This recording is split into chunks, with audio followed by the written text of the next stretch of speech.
हमारे साथ शाह महमूद कुरैशी साहब इसे तशरीफ रखते हैं। पाकिस्तान तहरीक इंसाफ के साथ इनका ताल्लुक है, वाइस चेयरमैन है। शाह साहब आपका बहुत बहुत शुक्रिया। ये फरमाइएगा सर, ये खान साहब को या आपको या पार्टी को दीवार के साथ कौन लगा रहा है जिसकी आपने निशानदेही की कि हमें मजीद दीवार के साथ लगाया गया तो मैं सारी शक्लें कौम के सामने रखता हूँ? बात यह है कि अल्लाह के फजल करम से दीवार से लगाने की नौबत ही नहीं आएगी कि जो दीवार चुनी गई थी वो दीवार ही गिर गई है, और खुदा के फजल करम से वो मैदान साफ है। पाकिस्तान की आवाम एक फैसला दे चुकी है, दे रही है। आपने देखा जलसा दर जलसा, और लोग जिस तादाद में आ रहे हैं, आज आपने सरगोदा में भी देख लिया होगा कैसे लोग आए हैं, जो जोश व खरोश था। तो अवाम ने वो दीवारें गिरा दी हैं अपनी अवाम की ताकत से, तो दीवार के साथ लगाने का तो अब खदशा हमें नहीं रहा। लेकिन खान साहब कह रहे हैं कि मुझे जो दीवार के साथ लगाया जा रहा है तो कहीं ऐसा ना हो कि मैं वो सारी शक्लें कौम को बता दूं जो ये सब कुछ कर रहे हैं। मैं समझता हूँ ये पुरानी बात है, और खान साहब भी अब जानते हैं और उनके इल्म में है कि जो दीवारें थी वो दीवारें हट गई हैं, वो गिर चुकी हैं दीवारें, और अवामी कुव्वत ने उन दीवारों को गिरा दिया है। तो इसका मतलब ये रुकावटें खत्म होगी सारी आपके रास्ते से? मैं समझता हूं कि देखिए, जब अवाम फैसला कर लेते हैं ना, जब लोग फैसला कर लेते हैं, तो फिर ये जो एक आर्जी बंद बांधे जाते हैं वो बंद टूट जाते हैं। जब सैलाब आता है तो बंद जो है वो एक हद तक सैलाब का मुकाबला करता है और फिर टूट जाता है। आपने देखा ना, अब इस वक्त जितने सिंध के पीपल्स पार्टी के बने हुए बंद हैं वो टूट गए। खैर वो तो करप्शन की वजह से टूट गए, क्योंकि इतनी नाकिस बंद थे कि वो ठहर ही नहीं सके। लेकिन अवाम के सैलाब के सामने बंद टूट जाते हैं, दीवारें गिर जाती हैं। अच्छा शाह साहब, ये फरमाइएगा ये दीवार है कौन सी जो आज सरगोदा में जलसे से खिताब करते हुए इमरान खान साहब बार बार उसका जिक्र किया? ये दीवार गवर्नमेंट की दीवार है जिसमें 11 पार्टियां हैं, या फिर आप स्टैब्लिशमेंट को एड्रेस कर रहे हैं? देखिए, ये मौजूदा जो हुकूमत है, ये उनकी घबराहट का नतीजा है। ये जो 25 मई को आपने देखा, ये इनकी बौखलाहट थी, ये इनकी घबराहट थी। ये जो आप देख रहे हैं, ये जो मुकदमे हो रहे हैं, कभी मनीगाला के सर्च वारंट निकाल दिए जाते, कभी जनाब शहबाज गिल को तशद्दुद का निशाना बनाया जाता है, कभी इमरान खान साहब के बयान को सियाको सबाक से हटकर वो कंटेम्प्ट का एक जवाब पैदा करने के लिए कोशिश की जाती है, कभी पीटीआई को फॉरेन फंडिंग में जिसको बनती ही नहीं है वो उसको नाम देकर हमें कहते हैं ना डिफेंसिव पर किया जाने की कोशिश की जाती है। लेकिन अल्लाह के फजल करम से यके बाद दीगर हम उनका सियासी अंदाज में, कानूनी अंदाज में मुकाबला कर रहे हैं, और मुझे जो मूड दिखाई दे रहा है, जो आवाम की पजीराई इमरान खान को मिल रही है, मैं समझता हूँ कि उनके जो मंसूबे थे वो इंशाल्लाह नाकाम होंगे।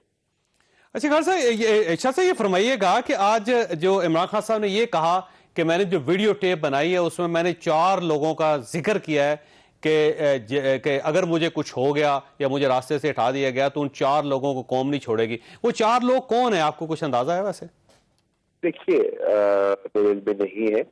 उन्होंने बिल्कुल कहा था जब उनको एक खदशा हुआ था कि कोई ऐसा वाकया हो सकता है कि उनको हटाया जाए कुर्सी से, नहीं यहाँ से खुदा न खास्ता उनकी जान को खतरा लाहक हो, तो उन्होंने ये फरमाया था कि मैंने अपना एक मैसेज रिकॉर्ड करा के महफूज जगह मुंतकिल कर दिया है। खुदा न खास्ता, अल्लाह ना करे ऐसी नौबत आए तो फिर उसको क्लिक किया जाए।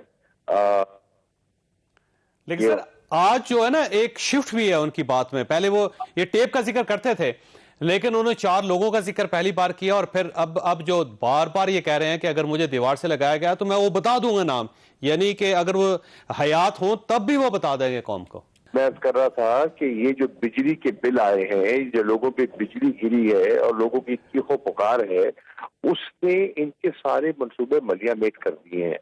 آپ نے دیکھا کہ ابھی لوگ پچھلے بلوں کو رو رہے تھے تو آج 4 روپے 34 پیسے مزید اضافہ کر دیا گیا، اور آج دنیا میں تیل کی قیمتیں کم ہو رہی ہیں، انہوں نے پیٹرول، مٹی کا تیل اور ڈیزل مزید بڑھا دیا۔ تو ان کے پاس کوئی پلان نہیں ہے، کوئی منصوبہ بندی نہیں ہے، بالکل ناکام ہے۔ پورا سندھ ڈوب گیا، پورا سندھ ڈوب گیا۔ اور آپ کو کہیں آپ کو بلاول نظر آئے، آپ کو کہیں آپ کو آصف علی زرداری نظر آئے، کہیں آپ کو ان کے جو سندھ نہیں، کے اس میں 14 سال سے آصف علی زرداری صاحب نہیں گئے سیلاب زدہ علاقوں میں، لیکن بلاول بھٹو گئے ہیں سیلاب زدہ علاقوں میں۔ گئے مطلب ہے جہاز سے بیٹھ کر ایک فضائی معائنہ کرنا اور بات ہے، ہیلی کاپٹر میں چند سفیروں کو لے کر جانا، اوپر سے دیکھنا اور بات ہے۔ لوگوں میں جائیں، لوگوں میں گھلے ملیں تو ان کو اندازہ ہوگا کہ ان کی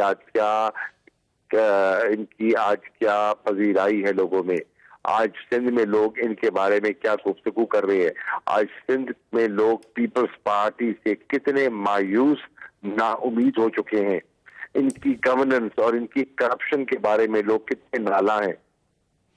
اچھا، یہ فرمائیے کہ شاہ صاحب، یہ ایک انفارمیشن گردش کر رہی ہے کہ اب اسٹیبلشمنٹ کے ساتھ رابطہ پی ٹی آئی کی طرف سے چودھری پرویز الہی صاحب کر رہے ہیں اور فیصل واڈا صاحب کر رہے ہیں کہ جو گیپ ہے اس کو کسی طرح ختم کیا جا سکے، اور آپ کو اور اسد عمر صاحب کو اور پرویز خٹک صاحب کو سائیڈ پہ کر دیا گیا۔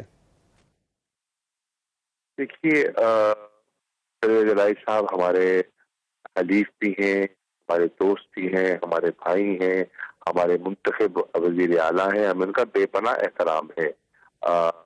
لیکن پی ٹی آئی کی پالیسیز جو ہے اس کا فیصلہ عمران خان صاحب کرتے ہیں، اور اگر عمران خان صاحب نے بات کرنی ہوگی تو وہ خود نامزد کر دیں گے، اور اگر ان کو وہ نامزد کرتے ہیں تو ہمیں ان پر بھی مکمل اعتماد ہے۔ لیکن ایسی میرے علم میں کوئی ایسی بات نہیں ہے۔ تو ویسے کوئی رابطہ ہو رہا ہے کسی نہ کسی جگہ پہ، معاملات کو سیٹل کرنے کی کوشش کی جا رہی ہے؟ میرے علم میں ایسی کوئی بات نہیں ہے، میرے علم میں کوئی ایسا رابطہ نہیں ہے۔ اور آخری سوال آپ سے شاہ صاحب، یہ فرمائیے گا کہ یہ جو عدلیہ کے ساتھ لڑائی ہے، آپ کا کیا خیال ہے؟ عمران خان صاحب کو معزز کر کے اس کو اسے سیٹل کرنا چاہیے یا پھر کیس لڑنا چاہیے اور آگے بڑھانا چاہیے اس لڑائی کو؟ پہلی بات تو یہ ہے کہ عدلیہ کے ساتھ ہماری لڑائی ہے ہی نہیں، اور نہ ہی ہم عدلیہ سے لڑنا چاہتے ہیں۔ ہم تو ایک آزاد خود مختار عدلیہ کے خواہش مند ہیں۔ ہم نے تو رول آف کی بات کی ہے، اور رول آف لا ایک انڈیپینڈنٹ عدلیہ ہی ہمیں دے سکتی ہے۔ غلط فہمی ہے اور اس کی وضاحت ہم نے کی تھی، اور عدالت اعلیٰ نے اسلام آباد ہائی کورٹ نے مزید موقع دیا ہے کہ ٹھیک ہو گیا۔